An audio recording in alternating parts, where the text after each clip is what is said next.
Hi మన హైదరాబాద్లో నడుపుతున్న ప్రతి ఒక్క cab, auto, bike and car, ఈ 3 వెహికల్స్ నడిపే అందరికీ మనస్ఫూర్తిగా నమస్కారం తెలియజేసుకుంటూ, హాయ్ నమస్కారం, నేను మీ వెంకట్.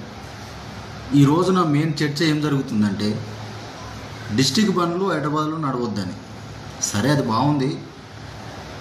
గుజరాత్ నుంచి వచ్చి, లేదా పాకిస్తాన్ నుంచి వచ్చి, లేదా ఇతర రాష్ట్రాల నుంచి వచ్చి ప్రతి ఒక్క పనిలో పాల్గొంటూ, కిరాణం నుంచి, కూరగాయల నుంచి, మార్కెట్ల నుంచి, ఫ్రూట్స్ నుంచి ప్రతి ఒక్క బిజినెస్ చేసుకుంటున్నారు.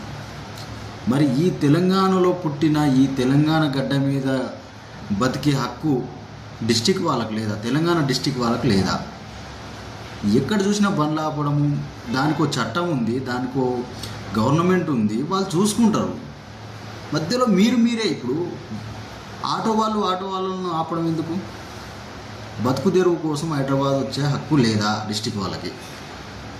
దయచేసి మీరు గమనించుకోవాల్సింది ఏంటంటే, దానికో చట్టం ఉంది, వాళ్ళు తీసుకుపోతారు, వాళ్ళు ఆపుతారు, వాళ్ళు చూసుకుంటారు. ఇప్పుడు మీరు సిటీ పాసింగ్ తీసుకొని మేము 5 లక్షలు పెట్టి కొన్నాం, 6 లక్షలు పెట్టి కొన్నాం అని అంటున్నారు. వానికి బుద్ధల సత్తా ఉంది అంతవరకు. వానికి ఆ సిటీ పాసింగే తీసుకోవాలంటే నీ ఇంటి పేరు మీద ఇప్పిస్తావా నువ్వు? మరి తీసుకుంటాడు వాడు. వానికి ఒక ప్రూఫ్ అనేది ఉండాలి. ఆ ప్రూఫ్ లేని ఎవరిని ఎక్కడి నుంచి తీసుకుంటాడు? కాబట్టి దయచేసి మీరు కూడా అర్థం చేసుకోవాలి. వాని స్తోమత ఏందో అంతవరకు తెచ్చుకున్నాడు వాడు, బండి నడుపుకుంటాడు. ప్రతి ఒక్కడు హైదరాబాద్ బతకనీకి వస్తాడు, హైదరాబాద్ని దోసుకోపోనికి రాడు. దయచేసి మీరు అర్థం చేసుకోవాల్సింది ఇది ఒకటి చూడండి. ఇంతే. Thank you.